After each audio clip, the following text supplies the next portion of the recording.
নমস্কার বন্ধুরা, আনন্দ পথের আজকের পর্বে 898 পর্বে আবার আপনাদের সকলকে স্বাগত জানাচ্ছি। আমরা আজ আলোচনা করতে বসেছি যে সাধনার কোন অঙ্গে যাব, পূজা পাঠ, ধ্যান জপ এসব, না ক্রিয়াযোগ অভ্যাস করব। এই বিষয়টা নিয়েই আজকে আমরা আলোচনা করব। আসুন এর যুক্তিটা কোথায় কি একটুখানি ভেবে দেখি। দেখুন, পরমহংস যোগানন্দ বলেছেন যে আজকের এই আধুনিক যুগে আমরা যদি একটা জায়গা থেকে আরেকটা জায়গায় যাবার জন্য, এক দেশ থেকে আরেক দেশে যাবার জন্য গরুর গাড়ি ব্যবহার করি, তাহলে সেটা কি ধরনের ব্যাপার হবে? এত আধুনিক সব ব্যবস্থা রয়েছে যেখানে এমনকি প্লেনে করেও এক দেশ থেকে আরেক দেশে যাওয়া যায়, এক শহর থেকে আরেক শহরে যাওয়া যায়, কত দ্রুততার সঙ্গে, কত আরামে সুন্দরভাবে পৌঁছে যাওয়া যায়। সেখানে আমরা কি গরুর গাড়ির কথা ভাববো? নিশ্চয়ই ভাববো না। তিনি বলছেন যে ক্রিয়াযোগ হচ্ছে সেই প্লেন যাত্রা, প্লেনে করে এক শহর থেকে আরেক শহরে, এক দেশ থেকে আরেক দেশে যাবার মতো। ক্রিয়াযোগ অভ্যাস করলে অতি দ্রুত ঈশ্বরানুভূতি পাওয়া যায়, সাফল্যের দিকে এগিয়ে যাওয়া যায়। আর পূজা পাঠ, স্তব স্তোত্র, নামগান জপ ধ্যান এসব গরুর গাড়ির মতো।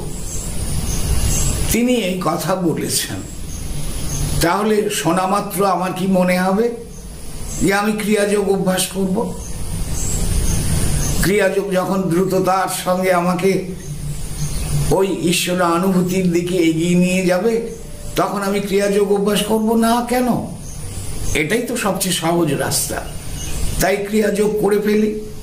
এই যে বন্ধু আগের বাক্যে বললাম সবচেয়ে সহজ রাস্তা, তা কিন্তু মোটেই নয়। এটা সবচেয়ে সহজ রাস্তা নয়। কেন নয়, আর কি কারণে, কিভাবে নয়, বা কোনটা গ্রহণ করব, একটু সংক্ষেপে বুঝে নিন। দেখুন, ঠাকুর রামকৃষ্ণের সেই কথাটি মনে রাখবেন। বাড়িতে মাছ এসেছে, মা একটা পদ শুধু রান্না করেন না, সকলের পছন্দ অনুযায়ী, সকলের পেটে সয়, যার পেটে যা সয় সেইভাবে তিনি মাছ রান্না করেন। কারো জন্য শুধু মাছ ভাজা, কারো জন্য মাছের চচ্চড়ি, কারো জন্য মাছের টক, কারুর মাছের কালিয়া, কারুর মাছের ঝাল, কারুর বা মাছের ঝোল পছন্দ। ঠিক সেভাবেই তিনি রান্না করে দেন, যার পেটে যা সয়। এ কথার মানে কি? তিনি কেন বললেন এ কথা? সাধনার জগতেও যার যা পছন্দ, যার যা উত্তরাধিকার, যে যেটা হজম করতে পারবে, তার জন্য সেই রকম আয়োজনই করেছেন জগজ্জননী চৈতন্যময়ী মা। তাই সবার জন্য একরকম আয়োজন নয়, সবার জন্য পূজা নয়, সবার জন্য নামগান নয়, সবার জন্য স্তব স্তোত্র পাঠও নয়, সবার জন্য জপ নয়, সবার জন্য ধ্যান নয়, সবার জন্য ক্রিয়াযোগও নয়। কেন কেন এমন হবে? আমি সবচেয়ে সহজ, নিরাপদ, সুন্দর, দ্রুতগতির রাস্তাটা পাবো না? বন্ধু, অতীত জীবনের কর্মফল আমাকে কোন অভ্যাসে বেঁধেছে সেটাই তো নিজেকে বুঝতে হবে। সেই অভ্যাসটাই তো আমার পথ। আমি হঠাৎ করে এই জীবনে আধ্যাত্মিক হয়ে গেছি আর নতুন করে আধ্যাত্মিকতার খোঁজ করছি, এমন তো নয়। আপনার ভেতরে জন্মান্তরে সংস্কার আছে, সেই সংস্কার অনুযায়ী আপনি এই জন্মে নতুন করে পুরনো জিনিসটাকে খুঁজে নিচ্ছেন। একদম নতুন করে যিনি নিচ্ছেন তার কথা আলাদা। তার কথা আলাদা তো বটেই, একদম নতুন করে নিলে পরে কখনো গভীর আধ্যাত্মিকতার দিকে যাওয়া যায় না। অর্থাৎ যিনি প্রথম এই জন্মে আধ্যাত্মিকতার দিকে আসছেন, তার কাজকর্ম খুব সামান্য, খুব স্থূল, একটু মাত্র অনুরাগ সঞ্চারিত হবে তার মধ্যে। কিন্তু যিনি জন্মে জন্মে শুধু নামগান করে বেরিয়ে এসেছেন, তিনি এই জন্মে নামগানের দিকেই যাবেন। যিনি প্রচুর পরিমাণে জপ করতেন, তিনি আবার সেই জপের দিকেই যাবেন। যিনি ধ্যান সিদ্ধ ছিলেন গত গত জন্মে, তিনি চোখ বুজে বসে যাবেন। এটাই ঘটবে। আর যদি আপনি ক্রিয়াযোগে অভ্যস্ত হয়ে থাকেন তাহলে জন্মান্তরে, তাহলে আমরা আপনাকে দেখব আপনি ক্রিয়াযোগের অভ্যাস করছেন। এখন আপনি বলবেন, আমি তো এসব কিছুই জানি না, জন্মান্তরে কি করেছি আমি কি করে জানবো, তা আমি কেন ক্রিয়াযোগ বাছাই করব না? ঠিক, আসুন, ক্রিয়াযোগ বাছাই করেছেন, কিন্তু আপনি 10 মিনিটের পরই শির দাঁড়া সোজা রাখতে পারেন না, দুবার নিচু হয়ে নেন। 15-20 মিনিট হয়ে গেলে আপনার হাঁটুতে পায়ের পাতায় এত যন্ত্রণা হয় যে আপনি যেমন করে হোক পা নেড়ে একটু নড়ে চড়ে বসে পা টান করে নিয়ে আবার হয়তো বসেন। কিংবা আপনি ক্রিয়াযোগে বসেছেন, একটু পরেই দেখা যাচ্ছে যেই শরীর মন শান্ত হয়েছে, আপনার মাথা নামতে নামতে ঘুমের মতো এসে যাচ্ছে।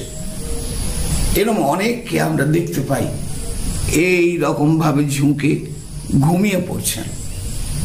হ্যাঁ বন্ধু, এই আশ্রমেও আমরা দেখতে পাই। আমরা এও দেখতে পাই যে সারাটা ধ্যানের সময় বসে রইলেন তিনি, পরে বলছেন অন্য চিন্তা মাথায় সর্বক্ষণ ঘুরছে, কিছুতে মন দিতে পারি না, কি করব? তাহলে দেখছেন কত বাধা। আপনি যদি ক্রিয়াযোগের অধিকারী হন তাহলে আপনি অবশ্যই মেরুদণ্ড টান করে 1 ঘন্টা বসতে পারবেন, অন্তত 1 ঘন্টা। এটা 2 থেকে 3-এ নিয়ে যেতে হবে, 3 ঘন্টা পর্যন্ত। তবে তো বুঝবো আপনি ক্রিয়াযোগী। আপনি মেরুদণ্ড টান করে বসতেই পারেন না, এদিকে ক্রিয়াযোগ চাইছেন, কি করে হবে? আপনি একটু পরে পায়ের যন্ত্রণা অনুভব করছেন, পা না পরিবর্তন করে, টান না করে আর বসে থাকতে পারছেন না, হবে না আপনার দ্বারা ক্রিয়াযোগ। একটু পরে আলস্যের মতো ঘুমের ভাব এসে যাচ্ছে, একটু পরেই সংসারের লাখো চিন্তা আপনার মাথায় এসে ভিড় করছে। তাহলে কিভাবে আপনি ক্রিয়াযোগ অভ্যাস করবেন? ক্রিয়াযোগ অসংখ্য মানুষ শেখাচ্ছেন, আপনি কারো কাছে যেতেই পারেন, দীক্ষাও নিয়ে আসতে পারেন, কিন্তু তাতে কিছু লাভ হবে না। ক্রিয়াযোগের অধিকার চাই, অতএব আপনাকে সেই অধিকার আছে কিনা বুঝে এগোতে হবে। আপনি যদি বলেন কিভাবে বুঝবো, আরে আগে চুপ করে বসুন না, দেখুন না 8 ঘন্টা চুপ করে বসতে পারেন কিনা। একবারও পা না নেড়ে, একবারও না তাকিয়ে, চোখটি না মেলে, একবারও শির দাঁড়া না ভেঙে কুঁজো না হয়ে আপনি 8 ঘন্টা 30 মিনিট অন্তত বসতে পারেন কিনা আগে নিজে সেটা দেখুন, তারপর দীক্ষা নেবার কথা ভাববেন।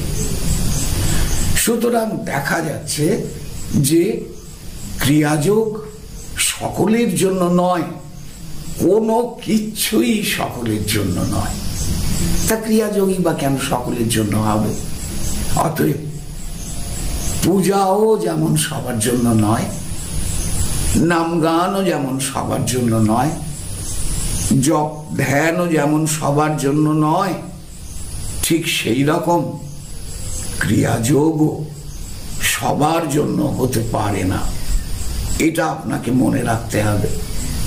অতএব নিজে নিজেকে যাচাই করুন, নিজের অভ্যাস, নিজের কষ্ট, নিজের সুখ সুবিধা, নিজের স্বাচ্ছন্দ্য কিসে সেটা বুঝে নিন।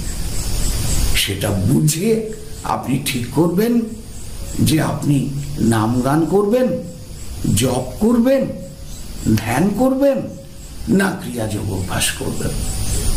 এইগুলো এইভাবে বুঝে নিতে হয় বন্ধু। আমি প্রত্যেকটা কথা সরলভাবে আপনাদের বোঝাবার চেষ্টা করলাম, আশা করি অনেকেই কিছুটা বুঝতে পারবেন। সকলের মঙ্গল কামনা করছি, সকলে ভালো থাকুন। নমস্কার।